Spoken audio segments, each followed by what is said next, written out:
United nation population fund द्वारा हाल ही में एक रिपोर्ट जारी की गई। रिपोर्ट का शीर्षक था 8 billion lives, infinite possibilities, the case for rights and choices. यानी कि 800 करोड़ जिंदगियां, अनंत संभावनाएं। यहां 800 करोड़ का आंकड़ा यह बताता है कि दुनिया की आबादी अब 800 करोड़ को पार कर चुकी है। यह रिपोर्ट भारत के लिहाज से भी काफी महत्वपूर्ण रही है, क्योंकि इस रिपोर्ट के अनुसार भारत अब दुनिया की सर्वाधिक जनसंख्या वाला देश बन चुका है। 142.86 करोड़ जनसंख्या के साथ भारत पहले स्थान पर है, जबकि 142.57 करोड़ आबादी के साथ चीन अब दूसरे स्थान पर है। यानी इन आंकड़ों के अनुसार भारत की जनसंख्या चीन से लगभग 29 लाख अधिक है। 1961 के बाद ऐसा पहली बार हुआ जब चीन की आबादी में गिरावट आई। वर्ष 2022 में यह गिरावट लगभग 8.5 लाख रही। रिपोर्ट में और क्या क्या है खास बातें, आइए डालते हैं एक नजर। सबसे पहली बात तो भारत अब दुनिया की सर्वाधिक जनसंख्या वाला देश बन चुका है। यही चीज भारत के लिहाज से सबसे ज्यादा महत्व रखती है। रिपोर्ट पर नजर डालते हैं तो दरअसल the state of world population report 2023 के अनुसार भारत अब दुनिया की सर्वाधिक जनसंख्या वाला देश बन गया है। रिपोर्ट जारी करने वाला संस्थान है UNFPA, यानी United nation population fund. UNFPA इसका पूर्व नाम है, जिसकी फुल फॉर्म होती है United nation fund for population activities, जिसे यह भी कहा जाता है यानी कि यूनाइटेड नेशन पॉपुलेशन फंड। अभी जो रिपोर्ट जारी की गई उसका शीर्षक क्या है? 8 billion lives, infinite possibilities, the case for rights and choices. इस रिपोर्ट के अनुसार दुनिया की आबादी 800 करोड़ को पार कर चुकी है। आबादी के लिहाज से भारत पहले स्थान पर है, जिसकी जनसंख्या 142.86 करोड़ है। चीन दूसरे स्थान पर है, जिसकी जनसंख्या 142.57 करोड़ है। यानी कि चीन की तुलना में भारत की जनसंख्या लगभग 29 लाख अधिक है। 2022 में चीन की जनसंख्या में कितनी कमी आई? 8.5 लाख। और इस हिसाब से 1961 के बाद ऐसा पहली बार हुआ जब चीन की जनसंख्या में कमी आई। इसके कारण क्या है, कमी क्यों आई? दो मुख्य कारण है। एक तो चीन की पॉलिसी थी वन चाइल्ड पॉलिसी, हालांकि अब हटा दी गई है। 2015 में इसको बंद कर दिया गया, लेकिन इस पॉलिसी के प्रभाव अभी भी वहां की जनसंख्या पर दिख रहे हैं। दूसरा जो प्रमुख कारण है वो है कोविड-19। चीन में कोविड के कारण काफी मौतें हुई और यही कारण रहा कि 2022 में वहां की आबादी में गिरावट आई। इससे क्या हुआ कि जो वर्ष 2025-26 का अनुमान था कि वर्ष 2025-26 में भारत दुनिया में सर्वाधिक जनसंख्या वाला देश बनेगा, वो दरअसल 2023 में ही बन गया। क्यों हुआ ऐसा? क्योंकि चीन और भारत की जनसंख्या के बीच में जो डिफरेंस था वो जल्दी कवर हो गया, क्योंकि चीन की जनसंख्या में गिरावट और भारत की जनसंख्या में वृद्धि हुई। भारत में फर्टिलिटी रेट कितनी है? 2। फर्टिलिटी रेट या टोटल फर्टिलिटी रेट, जिसको TFR भी कहा जाता है, ये क्या होता है कि एक महिला द्वारा अपने संपूर्ण जीवन काल में जितने बच्चों को जन्म दिया जाता है। और अगर पूरे देश की बात करें तो पूरे देश में जब औसत निकाल लेंगे तो प्रति महिला जो औसत आएगा, यानी कि एक महिला द्वारा अपने जीवन काल में कितने बच्चों को जन्म दिया गया, उसको कहा जाता है TFR, यानी कि टोटल फर्टिलिटी रेट, जो भारत में 2 है। चीन में महिलाओं की औसत आयु कितनी है? 82 वर्ष और पुरुषों की 76 वर्ष, जबकि भारत में यह है 74 और 71, यानी भारत में महिलाओं की औसत आयु 74 वर्ष और पुरुषों की 71 वर्ष है। अब इस रिपोर्ट के अनुसार भारत में अलग अलग आयु वर्ग की कितनी प्रतिशत जनसंख्या है वो यहाँ दी गई है। इसमें सबसे खास आंकड़ा जो है वह यह है कि 15 से 64 आयु वर्ग की जो जनसंख्या है वो भारत की आबादी का लगभग 68% है। यही वो कारण है जो भारत के लिए संभावनाओं के द्वार खोल रहा है, यानी कि कार्यशील जनसंख्या जिस देश के पास लगभग 65 से 70% के बीच में हो, तो सीधी सी बात है वो आर्थिक महाशक्ति बनने की ओर अग्रसर है। अन्य जो आयु वर्ग की जनसंख्या कितनी रही, जैसे 0 से 14 आयु वर्ग के 25%, 10 से 19 आयु वर्ग के 18%, 10 से 24 आयु वर्ग के 26% और 65 से अधिक 7% आबादी भारत की है। यानी कि बुजुर्ग जनसंख्या भारत की काफी कम है, मात्र 7%, और युवा एवं कार्यशील जनसंख्या बहुत ज्यादा है, कितनी? लगभग 68%। अब हम एक नजर डालते हैं UNFPA। UNFPA अगर इसकी फुल फॉर्म देखें तो क्या होनी चाहिए, United nation fund for population activities. अब इसको यह भी कहा जाता है यूनाइटेड नेशन पॉपुलेशन फंड, जिसकी स्थापना हुई 1971 में। इसका मुख्यालय है न्यूयॉर्क, अमेरिका में। वर्तमान इसके प्रमुख हैं नतालिया कनिम, जो कि लैटिन अमेरिकन एक महिला हैं, डॉक्टर है। UNFPA में जो UN है इसका मतलब क्या है, यूनाइटेड नेशन, यानी कि ये संयुक्त राष्ट्र की एक सहायक संस्था है। और ये कौन से मुद्दे देखती है, पॉपुलेशन से संबंधित, रिप्रोडक्टिव हेल्थ से संबंधित, ये सारे इश्यू देखता है कौन, UNFPA।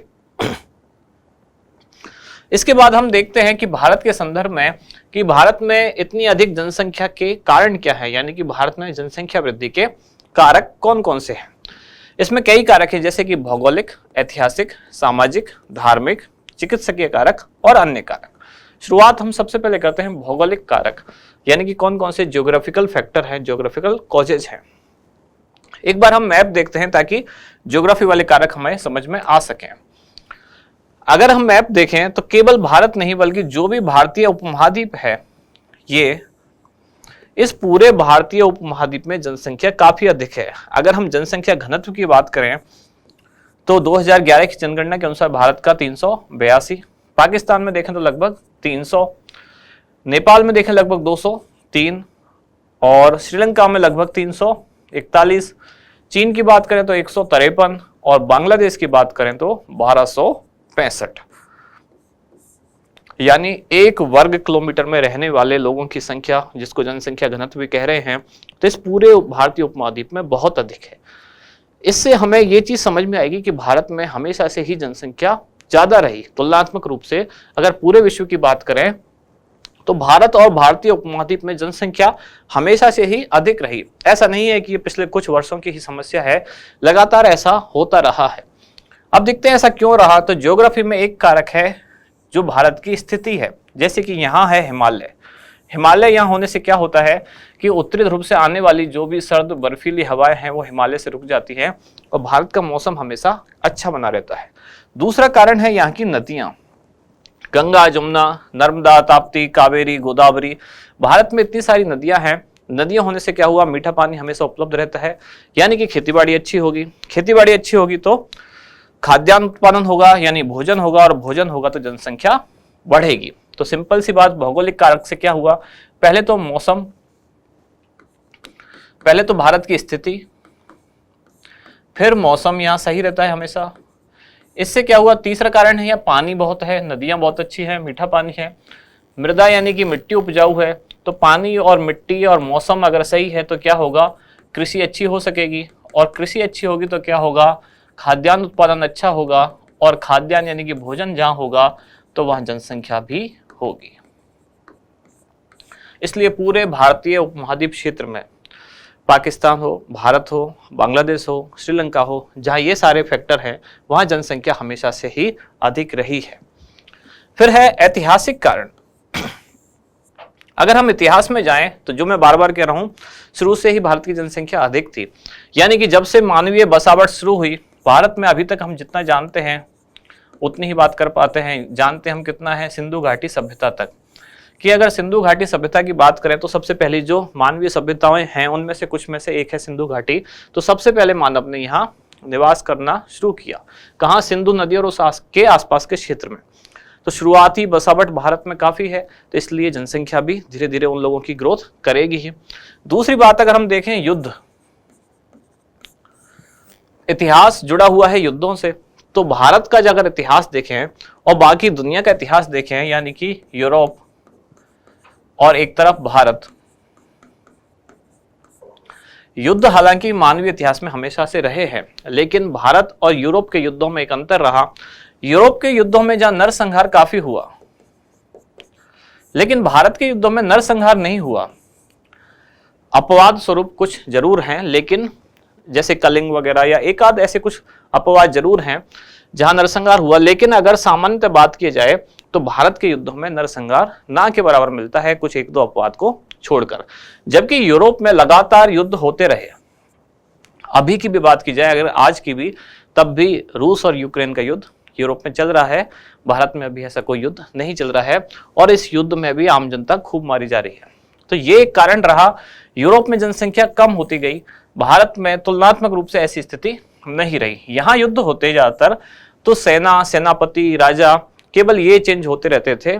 कई बार मध्यकाल की स्थिति को बताने के लिए रामचरितमानस को हम कोट करते हैं, उसमें एक चौपाई है कि कौंद्रप होए हमें का हानि, चेरी छाणब हों की रानी, यानी कि जो मंत्रा बोल रही होती है कैकेयी को कि मैं तो दासी रहूंगी चाहे राजा भरत बने या राम बने। तो यहाँ जनता की स्थिति ऐसी ही थी कि चाहे मुगल आए चाहे मराठा आए, जनता का तो वही रहना है हाल। तो वही चीज पॉजिटिव सेंस में भी थी, अगर नेगेटिव में थी तो पॉजिटिव में भी थी। पॉजिटिव में कैसे कि राजा जरूर चेंज होता था लेकिन नरसंहार नहीं होता था। नेगेटिव सेंस में कैसे थी कि राजा चाहे कोई भी आ जाए, जनता का शोषण हमेशा होता ही रहता था। तो ये एक पॉइंट है जिसमें यहाँ नरसंहार नहीं हुआ। नरसंहार ना होने की वजह से क्या हुआ, जनसंख्या स्थिर रही, घटी नहीं। अब 2 पॉइंट हुए। तीसरी बात, महामारी।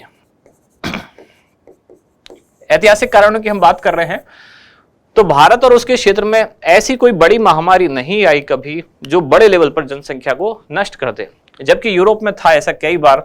जैसे सबसे बड़ा एग्जांपल है इसमें एक बीमारी जिसको कहते हैं ब्लैक डेथ।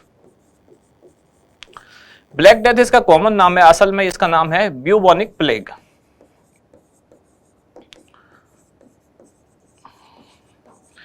ये 14वीं शताब्दी के बीच में, यानी कि मध्य 14वीं शताब्दी में लगभग, ये 1346 से 1353 तक एक महामारी यूरोप में फैली और यूरोप की बहुत सारी जनसंख्या इसमें नष्ट हुई। किस बीमारी में? Black death. इस तरह की महामारियां भारत में नहीं आई। अभी आपने उदाहरण भी देखा होगा जो खासतौर पर किसका, कोरोना वाला। तो पूरी दुनिया में जहां जितनी हाहाकार मची, तुलनात्मक रूप से भारत सुरक्षित रहा।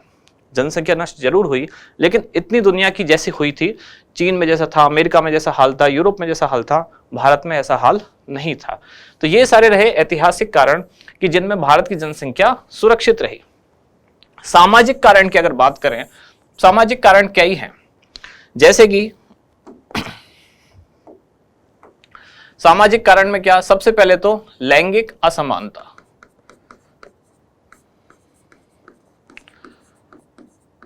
यानी कि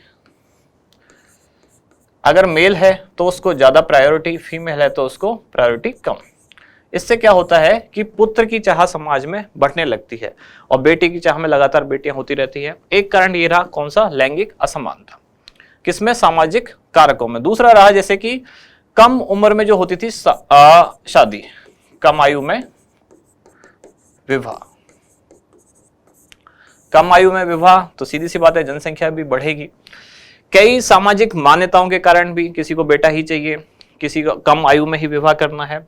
ये कई बार कुछ धार्मिक कारण भी है। कोई मानता है कि भाई जो जन्म और मृत्यु है ईश्वर के हाथ में है, तो कई बार लोग इस बात को भी नहीं मानते कि भाई कि जो भी गर्भ निरोधक उपाय हैं हमको वो अपनाने चाहिए, क्योंकि उनकी धार्मिक भावनाएं इस चीज से आहत होती हैं कि धर्म के अनुसार जीवन मृत्यु भगवान के हाथ में है, तो ना हम जीवन को रोक सकते हैं ना मृत्यु को रोक सकते हैं। ऐसे कई सामाजिक और धार्मिक कारण हैं जो भारत में जनसंख्या वृद्धि के कारण रहे। और वर्तमान में अगर बात की जाए तो चिकित्सकीय कारक बहुत ज्यादा इसमें बड़ा रोल प्ले करते हैं। जैसे कि हाल ही के दिनों में क्या हुआ है, मृत्यु दर में कमी आई है।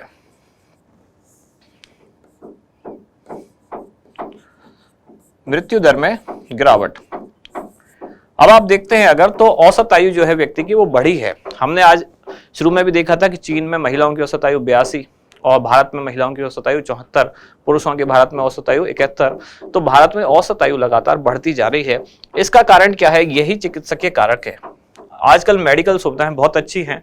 पहले जैसे कि जन्म के समय भी यानी कि शिशु मृत्यु दर भी बहुत ज्यादा थी, अब उतनी नहीं है। क्यों? क्योंकि चिकित्सकीय सुविधाएं बहुत अच्छी हैं।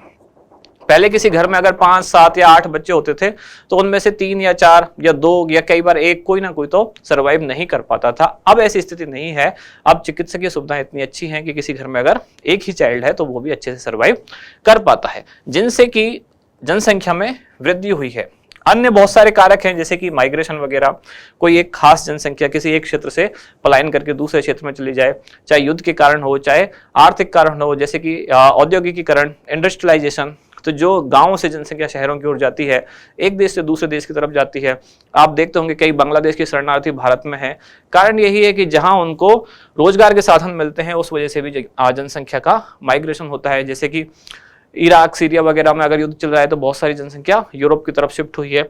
जैसे अभी एक सबसे बढ़िया उदाहरण था रोहिंग्या वाला, वहां कुछ ऐसा होने लगा तो वहां के लोग दूसरे देशों में शिफ्ट करने लगे, तो ये भी जनसंख्या वृद्धि के कारक होते हैं। लास्ट में हमारा अभ्यास प्रश्न, यानी कि पूरी बातचीत देखने के बाद हमारे एग्जाम के पॉइंट ऑफ व्यू से क्या महत्वपूर्ण हो सकता है, खास तौर पर उन लोगों के लिए जो सिविल सर्विसेज परीक्षा देने जा रहे हैं, चाहे तो स्टेट पीसीएस की या यूपीएससी वाली, सब में रिटन एग्जाम होता है। राजस्थान में भी निबंध वाला एक पोर्शन होता है, तो आप एक निबंध लिख सकते हैं जिसका थीम क्या होगा कि जनसंख्या वृद्धि, अभिशाप या वरदान। ये बहुत ही सिंपल लैंग्वेज है, स्कूल के टाइम पे आप ऐसा निबंध लिखते होगे, ये इसलिए कि आप एक शुरुआत कर सके निबंध लिखने की। अब अगर आप ये लिखना सीख जाएं तो हो सकता है निबंध ऐसे ही पूछ ले जाए डायरेक्ट, जो कि इसकी थीम थी, यानी कि जो शीर्षक था 8 बिलियन लाइव्स इनफाइनाइट पॉसिबिलिटीज। बस केवल इतना लिख के छोड़ दिया जाए और इस पे आपको निबंध लिखना है। शुरुआत आप यहां से करें, ये थोड़ा सिंपल है, इजी है। यहाँ आपको केवल अभिशाप और वरदान यानी कि पक्ष और विपक्ष केवल आपको समझाने हैं, फैक्चुअल चीजें आप बता सकते हैं। यहाँ थोड़ा आपका थॉट प्रोसेस जो है वो अच्छा होना चाहिए। साथ ही आपने यहाँ देखा, यहाँ लिख रहा है infinite, 8 billion lives infinite possibilities, यानी कि अनंत संभावनाएं यहाँ पूछना चाह रहे हैं। तो इसका मतलब ये है आपको निबंध ऐसा लिखना है जो पॉसिबिलिटीज की तरफ यानी कि संभावनाओं की तरफ थोड़ा सा झुकाव रखता हो, जबकि यहाँ केवल बैलेंस करके आपको लिखना है, एक तरफ पक्ष और एक तरफ विपक्ष। तो आज से हमने शुरुआत की थी जिसमें राष्ट्रीय और अंतर्राष्ट्रीय स्तर की कुछ महत्वपूर्ण घटना है उनके ऊपर एक शॉर्ट वीडियो कुछ ला सके। ऐसे ही कुछ और वीडियो जो होंगे या और जो महत्वपूर्ण घटनाएं होंगी उनको लेकर मिलते हैं अब अगले किसी वीडियो में। धन्यवाद।